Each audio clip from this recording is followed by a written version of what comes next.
এজন মানুহে চাহ খাই খুব ভাল পায়। যদি তেওঁ চাহৰ দোকানলৈ নাযায়গে তেতিয়াহ'লে তেওঁ থাকিবই নোৱাৰে।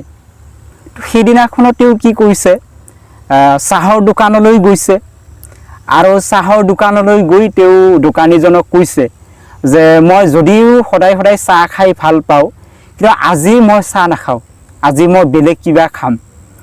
আৰু দোকানীজনে তেতিয়া কৈছে ঠিক আছে বাৰু। আৰু তেতিয়া সেই মানুহজনে দোকানীজনৰ ওচৰত এখন ৰুটি বিচাৰিছে যে আজি মই ৰুটি খাম, গতিকে মোক এখন ৰুটি দিয়ক।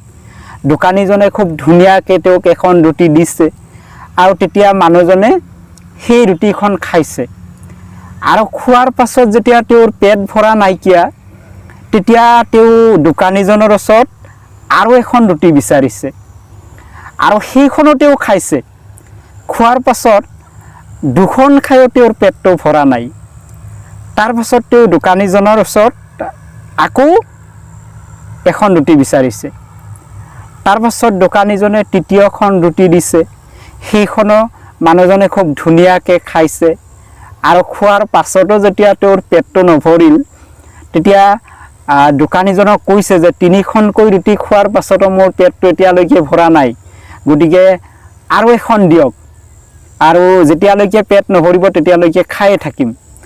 আৰু তেতিয়া দোকানীজনে চতুৰ্থখন ৰুটি দিছে আৰু দিয়াৰ পাছত সেইখনো তেওঁ খাইছে। খোৱাৰ পাছত তেওঁৰ পেটটো তেতিয়ালৈকেও ভৰা নাই। তেতিয়া তেওঁ দোকানীজনক কৈছে যে মোক আৰু এখন ৰুটি দিয়ক, আৰু তেনেকৈ দোকানীজনে আৰু এখন ৰুটি দিছে। আৰু এনেকৈ এখন, দুখন, তিনিখন, চাৰিখন, 5খন ৰুটি যেতিয়া দিছে, 5 নম্বৰ ৰুটি খাই তেওঁৰ পেটটো ভৰিছে। আৰু তাৰ পাছত তেওঁ দোকানীৰ ওচৰলৈ গৈ তেওঁ এখন ৰুটিৰ দাম দিছে। আৰু দোকানীজনে তেতিয়া তেওঁক কৈছে যে মই আপোনাক 5খন ৰুটি দিলোঁ, কিন্তু আপুনি মোক এখন ৰুটিৰ দাম দিছে। তেতিয়া সেই মানুহজনে দোকানীজনক কৈছে যে আপুনি মোক বুৰ্বক বুলি ভাবিছে নেকি? আপুনি 1, 2, 3, 5খনকৈ ৰুটি দিছে, হয় সেইটো সঁচা কথা বাৰু, কিন্তু আপুনি যেতিয়া মোক 5 নম্বৰ ৰুটি দিছে, সেই ৰুটি খাই মোৰ পেট ভৰিছে, গতিকে মই আপোনাক এখন ৰুটিৰ দামে দিম।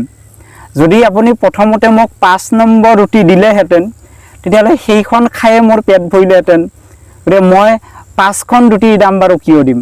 গতিকে মোৰ 5 নম্বৰ ৰুটি খাই যিহেতু পেট ভৰিছে, গতিকে মই 5 নম্বৰ ৰুটিৰ দামেই আপোনাক দিম। আৰু তেতিয়া দোকানীজনে তেওঁৰ ফালে ৰ লাগি চাই আছে যে আচলতে ময়ে বুৰ্বক হ'লোঁ নে তেওঁৱে বুৰ্বক হ'ল।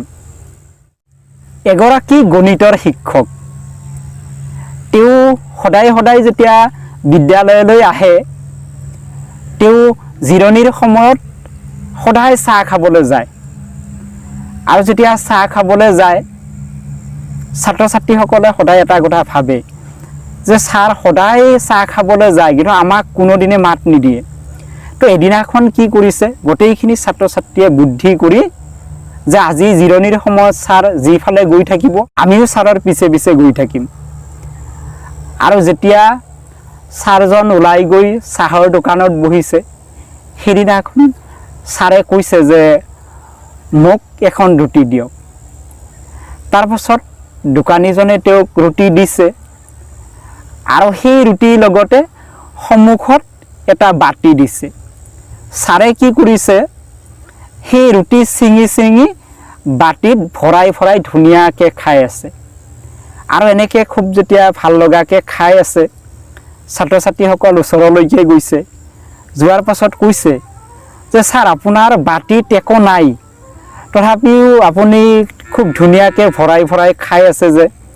আৰু তেতিয়া গণিতৰ শিক্ষকজনে কৈছে যে মই সদায় ধৰি লওঁতো, সেইকাৰণে আজি ধৰি লৈছোঁ বাটিত চব্জি আছে, আৰু সেইকাৰণে মই ভৰাই ভৰাই খাই আছোঁ।